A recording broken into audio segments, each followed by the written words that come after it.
Kelompok 2 akan menjelaskan bagaimana cara mengatasi trauma pasca melahirkan yang dapat berdampak pada masa neonatal, yang akan dijelaskan oleh teman-teman saya berikut ini. Baik, saya akan menjelaskan solusi pertama, yaitu mencari dukungan emosional. Trauma pasca melahirkan ini merupakan hal yang sulit dan berat pastinya bagi ibu yang merasakannya. Nah, hal ini takutnya akan berdampak pada kesejahteraan bayi dan ibu pada masa neonatal, seperti mengalami baby blues. Mencari dukungan emosional ini bisa dilakukan dengan cara bercerita dan berbagi pengalaman kepada orang sekitar yang dipercayai, seperti pasangan, keluarga, dan teman-teman dekat sekitar. Dengan bercerita dan berbagi pengalaman, diharapkan pikiran dan perasaan ibu jauh lebih membaik dan dapat membantu proses pemulihan dari trauma pasca melahirkan ini. Kemudian, solusi yang kedua adalah dengan mencari bantuan profesional.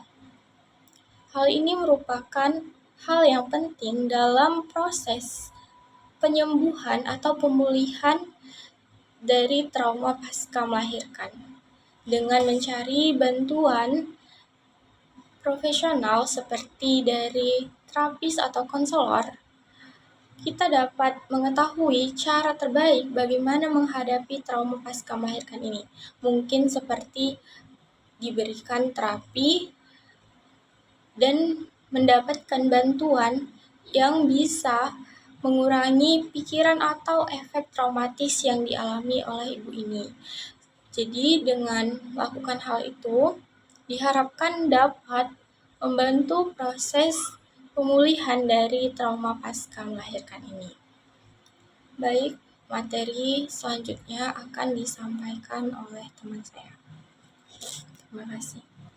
Baik, perkenalkan nama saya Elizabeth Perlulen Pasaribu. Di sini saya akan melanjutkan materi mengenai mengatasi trauma pasca melahirkan.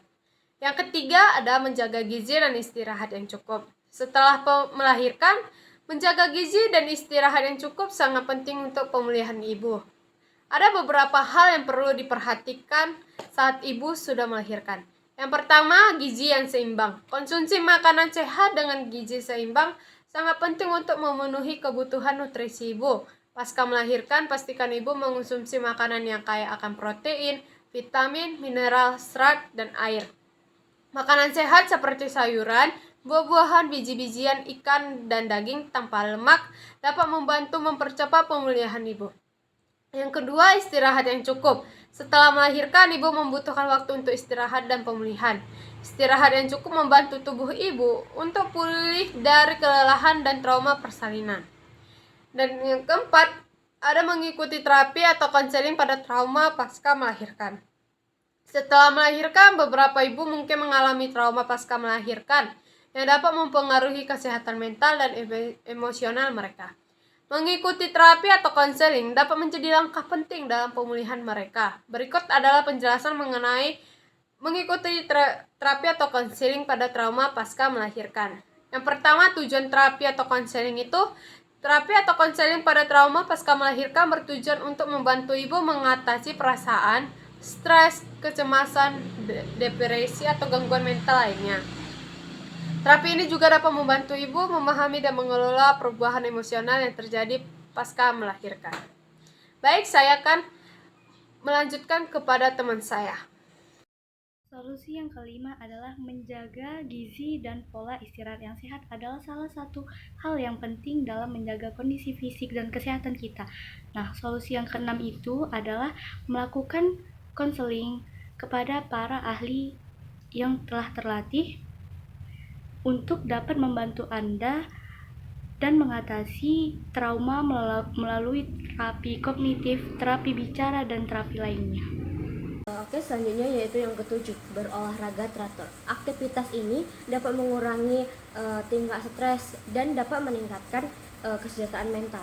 Karena berolahraga ini kita dapat mengeluarkan hormon yang dapat mengurangi depresi dan kecemasan. Kemudian yaitu yang kedelapan, terlibat dalam grup dukungan, karena kita bergabung dengan kelompok dukungan untuk ibu atau orang tua baru dapat memberikan ruang lingkup berbagi pengalaman yang orang lain mengalami hal yang serupa. Terima kasih. Baik, selanjutnya ini ada yang kesembilan, yaitu berbicara dengan tenaga kesehatan. Kita itu jangan ragu untuk berbagi pengalaman kita dengan tenaga kesehatan yang tepat. Mereka dapat memberikan saran atau merujuk kita ke sumber daya yang tepat. Dan yang ke-10 itu atau yang terakhir itu ada memiliki rencana dukungan jangka panjang. Menetapkan rencana dukungan jangka panjang bersama keluarga dan pasangan dapat membantu memastikan bahwa kita mendapatkan dukungan yang diperlukan dalam proses pemulihan kita.